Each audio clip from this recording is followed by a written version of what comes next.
ایک طرف وہ ظالم بادشاہ تھا جو آسمان کی طرف دیکھ کر کہتا ہے کہ میں تمہارا رب ہوں، اور دوسری طرف اس کی بیٹی تھی جس نے اسی آسمان کی طرف دیکھ کر سچے رب کو پہچان لیا۔ یہ داستان ہے نمرود کے تکبر اور اس کے اپنے گھر میں جلنے والی ایمان کی اس روشنی کی جس نے پوری سلطنت کو ہلا کر رکھ دیا۔ یہ کہانی ہے زمین کے سب سے مغرور انسان کی اور اس کی سلطنت کے سب سے پہلے باغی کی، لیکن وہ باغی کوئی لشکر یا سپاہی نہیں بلکہ اس کے اپنے محل میں پروان چڑھنے والی اس کی اپنی شہزادی رضیہ تھی، جس نے اپنے باپ کی خدائی کو اسی کے بھرے دربار میں چیلنج کر دیا۔ قدیم بابل کی پرشکوہ سرزمین پر بادشاہ نمرود کی حکومت تھی۔ اس کے تکبر کا عالم یہ تھا کہ وہ زمین پر اپنی خدائی کا اعلان کر چکا تھا۔ اس کے نام کے سجدے ہوتے تھے اور اس کی مرضی ہی آخری قانون تھا۔ اسی ظلمت کدے میں اس کے عالیشان محل کی سنہری دیواروں کے اندر ایک ایسا دل بھی دھڑکتا تھا جو فطرتاً سچائی کی طرف مائل تھا۔ یہ دل شہزادی رضیہ کا تھا۔ دنیا کی ہر آسائش اس کے قدموں میں تھی، لیکن اس کی روح بے چین رہتی تھی۔ وہ اپنے باپ کو دیکھتی جو تکبر سے کہتا میں زندگی اور موت دیتا ہوں، اور پھر وہ آسمان کی طرف دیکھتی جہاں سورج اور چاند ایک پابند نظام کے تحت گردش کر رہے تھے۔ وہ سوچتی تھی کہ جس ذات کا ان ستاروں پر کوئی اختیار نہیں، وہ زمین کا رب کیسے ہو سکتا ہے۔ اس کے محل کے بت کدے میں رکھے بے جان بتوں پر بیٹھنے والی مکھیاں بھی اس کی سوچ کو دعوت دیتی تھیں کہ جو خود کی حفاظت نہیں کر سکتا وہ کسی اور کی کیا کرے گا۔ رضیہ اپنے ان خیالات کو ایک راز کی طرح اپنے سینے میں دفن کیے ہوئے تھی، کیونکہ وہ جانتی تھی کہ اس کے خدا باپ کے ہاں سوال کرنا سب سے بڑا جرم تھا۔ پھر بابل کی فضا بدلنے لگی۔ اللہ نے اپنے خلیل حضرت ابراہیم علیہ السلام کو اس گمراہ قوم کی ہدایت کے لیے چنا۔ حضرت ابراہیم علیہ السلام نے شہر میں آ کر نمرود کی جھوٹی خدائی کے خلاف حق کا اعلان کیا۔ انہوں نے لوگوں کو بتایا کہ رب صرف ایک ہے جس نے زمین و آسمان کو پیدا کیا ہے۔ یہ خبریں جب محل کی دیواروں کو عبور کر کے شہزادی رضیہ تک پہنچی تو اس کی بے چین روح کو گویا ایک قرار سا آ گیا۔ یہ تو وہی باتیں تھیں جو اس کے اپنے دل میں گونجتی تھیں۔ اس نے فوراً حضرت ابراہیم علیہ السلام کے پیغام میں دلچسپی لینا شروع کر دی۔ وہ دن رضیہ کبھی نہیں بھول سکتی تھی جب اس کے باپ نے حضرت ابراہیم علیہ السلام کو اپنے دربار میں بحث کے لیے بلایا۔ پردے کی اوٹ سے رضیہ نے دیکھا کہ اس کا باپ پورے غرور سے اپنے سونے کے تخت پر بیٹھا ہے اور سامنے حضرت ابراہیم علیہ السلام پر اطمینان کھڑے ہیں۔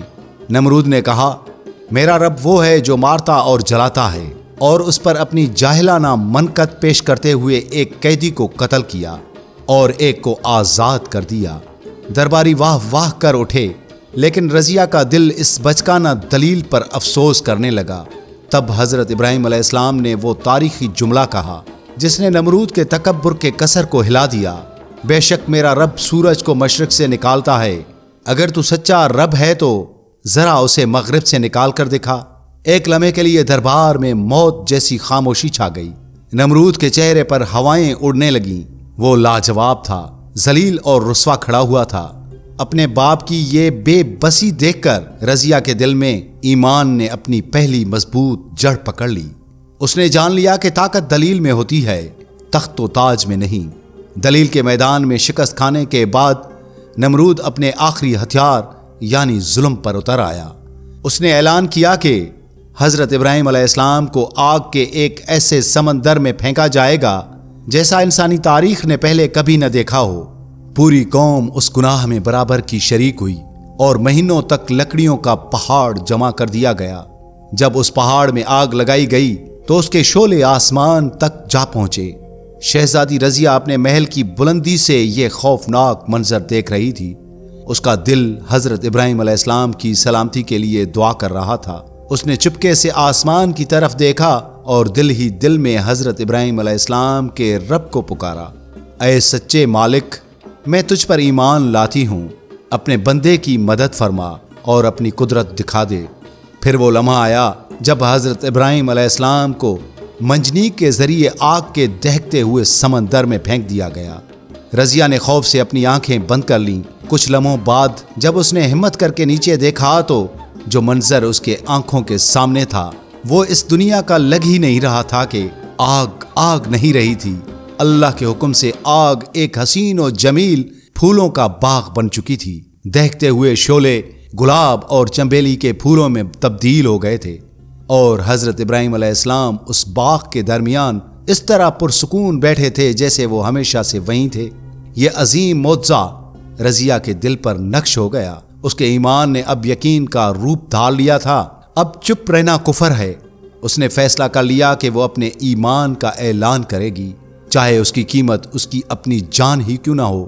شہزادی رضیہ اب ایک نئے عزم اور ہمت کے ساتھ اپنے محل کے عظیم دربار کی طرف بڑھی۔ نمرود پہلے ہی اس معجزے پر ذلیل اور شرمندہ تھا۔ رضیہ سیدھا اپنے باپ کے تخت کے سامنے جا کھڑی ہوئی۔ نمرود نے غصے سے پوچھا، رضیہ، بنا اجازت یہاں آنے کی جرت کیسے ہوئی؟ رضیہ نے ایک ایسی بلند اور پر یقین آواز میں جواب دیا جس نے دربار کے ستون ہلا دیے، میں یہاں اپنے سچے رب کا اعلان کرنے آئی ہوں۔ اے باپ، سن لے، اور دربار والو تم بھی سن لو، تمہارا بادشاہ رب نہیں ہے، یہ ایک ظالم، مغرور اور عاجز انسان ہے۔ رب صرف وہ ذات ہے جس نے اپنے بندے کے لیے آگ کو گلشن بنا دیا۔ میں گواہی دیتی ہوں کہ اللہ کے سوا کوئی معبود نہیں، اور میں ابراہیم کے دین پر ایمان لاتی ہوں۔ یہ اعلان نمرود کے تکبر پر ایک قاتلانہ حملہ تھا۔ اس کے پاؤں تلے سے زمین نکل گئی۔ اپنی ہی بیٹی کی بغاوت، وہ بھی بھرے دربار میں۔ وہ دھاڑا، رضیہ اپنے الفاظ واپس لے لے اور مجھ سے معافی مانگ۔ رضیہ نے پرسکون جواب دیا، میں ایک جھوٹے خدا سے معافی نہیں مانگوں گی۔ اب میرا سر صرف اس سچے رب کے سامنے جھکتا ہے جو پوری کائنات کا مالک ہے۔ نمرود پاگل ہو گیا۔ ایک باپ کی شفقت اس کے دل سے نکل چکی تھی، اور اس کی جگہ ایک ذلیل ہوئے جھوٹے خدا کا غصہ ابل رہا تھا۔ اس نے اپنی بیٹی کو دولت، تخت اور تاج کا لالچ دیا، لیکن رضیہ نے اس کی ہر پیشکش کو حقارت سے ٹھکرا دیا۔ جب لالچ اور دھمکی کام نہ آئی تو نمرود نے انسانیت کی ساری حدوں کو پار کر دیا۔ اس نے جلادوں کو حکم دیا کہ اس کی اپنی بیٹی کو زندان میں ڈال دیا جائے اور اس پر شدید ظلم کیا جائے۔ روایات بتاتی ہیں کہ اس معصوم شہزادی پر ظلم کے پہاڑ توڑ دیے گئے، اسے بھوکا پیاسا رکھا گیا اور ایسی اذیتیں دی گئیں جنہیں سن کر روح کانپ اٹھتی ہے۔ مگر ہر زخم پر اس کی زبان سے صرف ایک ہی صدا بلند ہوتی تھی، اللہ واحد ہے، اللہ واحد ہے۔